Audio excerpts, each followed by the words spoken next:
Michel Sardou, né le 26 janvier 1947 à Paris, en France, est un chanteur, auteur-compositeur et acteur connu pour sa voix grave et ses chansons émouvantes, souvent controversées.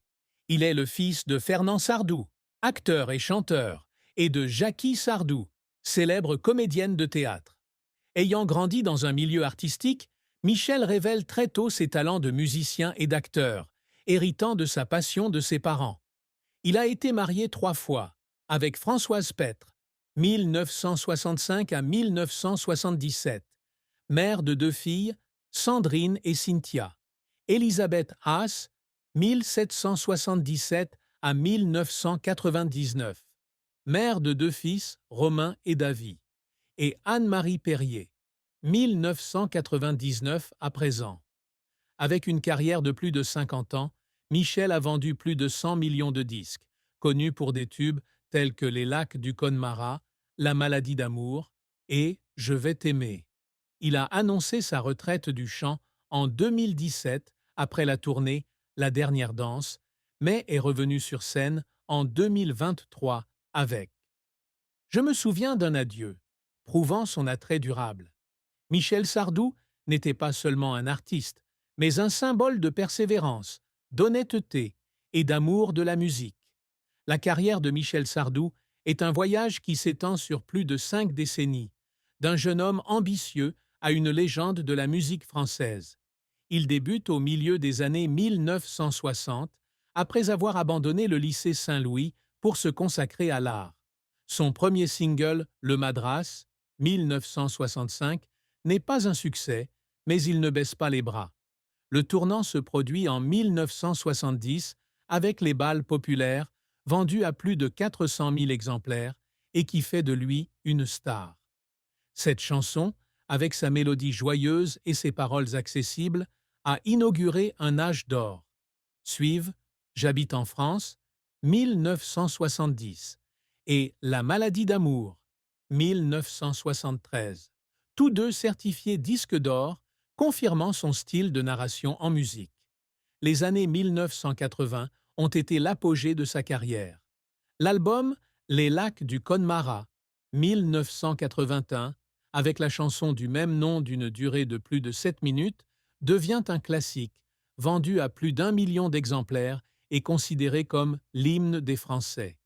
Il se produit dans de grandes salles comme le Palais des Congrès, 1983, l'Olympia, 1987, et le Zénith de Paris, avec des dizaines de spectacles à guichets fermés. D'autres succès comme Je vais t'aimer, 1976, Être une femme, 1981, et Musulmane, 1986, furent non seulement un succès commercial, mais aussi controversés pour leur contenu audacieux, reflétant ses opinions politiques et sociales. Michel a vendu plus de 100 millions de disques, reçu 25 disques d'or et de platine, devenant l'un des artistes les plus vendeurs en France. En plus du chant, Michel s'essaie au métier d'acteur, jouant dans L'été de nos 15 ans, 1983, et la pièce Bagatelle S, 1606, sans toutefois connaître le même succès que sa musique. Il a également composé plus de 300 chansons, collaborant avec de grands musiciens tels que Pierre Delanoë et Jacques Revaux. Après avoir annoncé sa retraite en 2017 avec la tournée La dernière danse, il revient en 2023 avec Je me souviens d'un adieu, se produisant à la Paris, La Défense Arena, attirant plus de 20 000 spectateurs chaque soir. Il a reçu de nombreuses distinctions. Chevalier de la Légion d'honneur, 1985. Officier de l'Ordre national du mérite, 1901. Et la victoire de la musique pour sa carrière, 1018. La carrière de Michel témoigne de son talent, de sa persévérance et de sa capacité à surmonter la controverse. Malgré son grand succès, Michel Sardou n'est pas exempt d'échecs. Son premier single, Le Madras, 1965, ne se vend qu'à quelques milliers d'exemplaires, ce qui lui vaut d'être renvoyé par Barclay Records. Je pensais que je n'avais aucune chance, a-t-il confié au Figaro.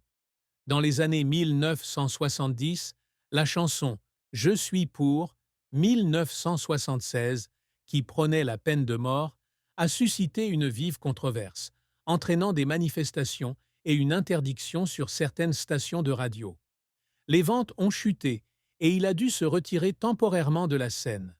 En 1988, l'album Le Successeur ne répond pas aux attentes, se vendant à seulement 150 000 exemplaires contre les millions d'exemplaires des lacs du Connemara. Le style expérimental de la musique électronique est critiqué comme étant loin de son identité. En 1994, la comédie musicale La Vie en bleu, dans laquelle il avait investi, échoue lamentablement, perdant plus de 2 millions de francs, le contraignant à vendre une partie de ses actifs pour compenser. « J'étais trop confiant », a-t-il confié à Paris Match. En 2008, lorsqu'il entre en politique avec l'UMP, il est critiqué pour ses positions conservatrices, qui influencent son jeune public. En 2011, Michel annule sa tournée en raison de problèmes vocaux, mettant des mois à se rétablir. Il craignait que sa carrière soit terminée, comme il l'a confié à France Bleu. « J'avais peur que le public se détourne. » Ces échecs sont des cicatrices, mais aussi la motivation pour lui de se relever constamment. Michel Sardou est un homme fort, mais il lui arrive souvent de verser des larmes à cause de ses efforts pour surmonter les difficultés. À ses débuts, il travaille comme serveur au cabaret de son père à Montmartre, apprenant à chanter tout en gagnant sa vie. Il a déclaré lors du gala « Un soir, j'ai chanté pour des gens ivres. Ils se sont moqués de moi. J'ai pleuré dans un coin, mais j'ai continué. » Il a pratiqué sa voix pendant des heures, apprenant lui-même la théorie musicale à partir des bandes de Fernand. En 1976, suite à la polémique autour de « Je suis pour », Michel fait face à des protestations et des menaces. Il est quand même monté sur scène, a pleuré dans les coulisses à cause de la pression, mais a chanté avec toute sa passion. « Je pleure parce que j'ai été incompris, mais je n'ai aucun regret », a-t-il déclaré au Point. En 1989, au décès de la mère de Jackie, il se consacre à l'album Le Privilège, pleurant en studio en chantant Le Vétéran en sa mémoire. En 2017, lors de la tournée de La Dernière Danse, il souffre de fortes douleurs au dos, mais assure tout de même 50 spectacles, pleurant d'épuisement, mais sans abandonner. En 2023, lors de son retour à Je me souviens d'un adieu, Michel s'entraînait tous les mois malgré sa santé déclinante. Il a pleuré parce qu'il avait peur de ne pas être à la hauteur des attentes, comme il l'a confié à Sud-Ouest. « J'ai pleuré parce que je voulais faire de mon mieux pour le public. » Ces larmes sont la preuve de sa volonté et de son amour pour l'art. La plus grande tristesse de la vie de Michel Sardou fut le décès de sa mère, Jackie Sardou, le 2 avril 1998, après une longue bataille contre une maladie rénale.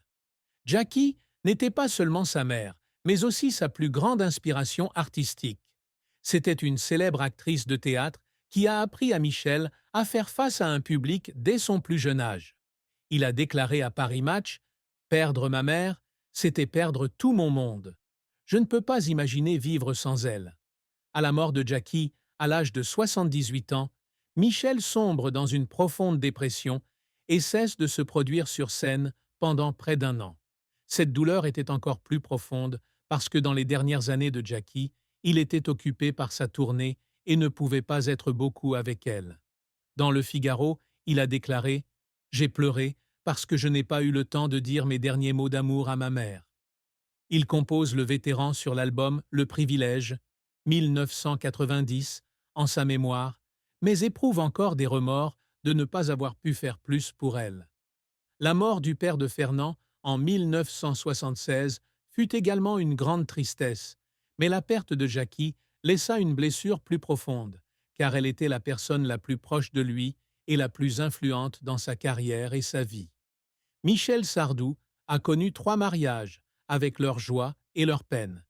Il rencontre Françoise Petre en 1964 lors d'une fête et se marie en 1965, alors qu'il a 18 ans et elle 20 ans. Ils ont eu 2 filles, Sandrine, 1970, et Cynthia, 1973. Françoise est son premier amour, mais les pressions de la carrière naissante de Michel les éloignent. Le mariage a été rompu en 1977 après 12 ans. J'aimais Françoise, mais je ne savais pas comment la garder, a-t-il confié à Gala. J'ai pleuré quand j'ai divorcé, car je savais que mes enfants souffriraient.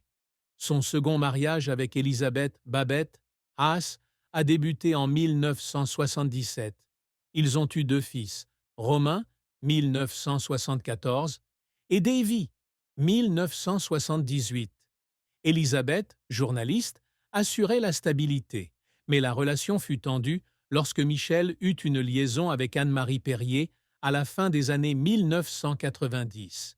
Ils divorcèrent en 1999 après 22 ans. J'ai fait mal à Babette, a-t-il confié au Point. C'est la plus grande tristesse de mon amour. Son troisième mariage, avec Anne-Marie Perrier, rédactrice en chef du magazine Elle, a débuté en 1999 et se poursuit encore aujourd'hui. Même s'ils n'ont pas d'enfants ensemble, ils vivent heureux. Anne-Marie est mon port d'attache, mais je reste attristé par les erreurs passées, a-t-il partagé sur France Dimanche. La plus grande tristesse de Michel en amour fut ses 2 premiers divorces et le sentiment d'échec à maintenir sa famille unie, en particulier l'impact sur ses enfants. La valeur nette exacte de Michel Sardou n'est pas publique, mais avec une carrière de plus de 50 ans et 100 millions de disques vendus, il vaut une fortune considérable. On estime que d'ici 2025, sa fortune pourrait atteindre 50 à 70 millions d'euros, incluant les revenus de la musique, du cinéma et de l'immobilier. Il possède un château en Normandie, le château de Villeroy, d'une valeur d'environ 10 millions d'euros, avec 50 hectares de terre et son propre étang à poissons. Il possède également un appartement de luxe à Paris, dans le 16e arrondissement, d'une valeur d'environ 5 millions d'euros, et une villa à Miami achetée en 1990, d'une valeur de 3 millions d'euros. Michel a investi dans le théâtre via Bagatelle et possède